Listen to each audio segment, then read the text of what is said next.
好多老友記出去飲食娛樂嘅時候啦，其實都唔知邊間有提供優惠俾長者，邊間冇㗎。咁有啲大公司大集團就容易清楚睇到嘅，但有時去到啲小店就未必知道啦。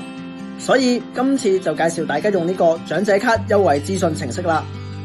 首先建議大家先裝咗呢個智方便先㗎，之後就喺智方便應用程式裏面啦，搜尋呢個長者卡優惠資訊。而大家可能喺應用程式商店度啦，見到有長者卡計劃呢個應用程式，都可以睇到長者卡優惠㗎。咁點解要用智方便去睇，而唔直接裝個 app 去睇呢？咁係因為長者卡計劃呢個 app 啦，喺2026年之後就冇再更新啦。而政府亦都講啦，嚟緊所有最新嘅長者優惠資訊啦，將會透過智方便去做更新㗎。咁所以啦，如果大家而家仲係裝緊呢個長者卡計劃呢個 app 啦，你攞到嘅資訊就唔係最新最 update 㗎啦。咁透過智方便成功揾到長者卡優惠資訊之後，你就可以睇到政府部門啦、全港各區提供嘅長者優惠資訊啦。撳入去之後啦，就可以睇到全港18區有咩商戶有優惠提供㗎。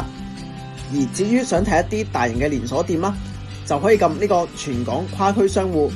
裏面啦就會因應唔同嘅消費範疇，好似診所啊、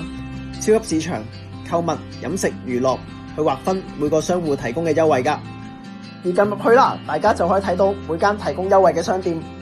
而再撳一撳呢個店名啦，大家就可以睇到佢哋嘅優惠詳細介紹㗎啦，同埋點先合資格享用呢啲優惠㗎。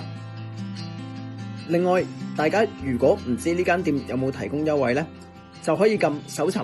之後輸入呢個商戶嘅名，咁樣啦就可以揾下呢個商戶有冇優惠提供俾老友記啦。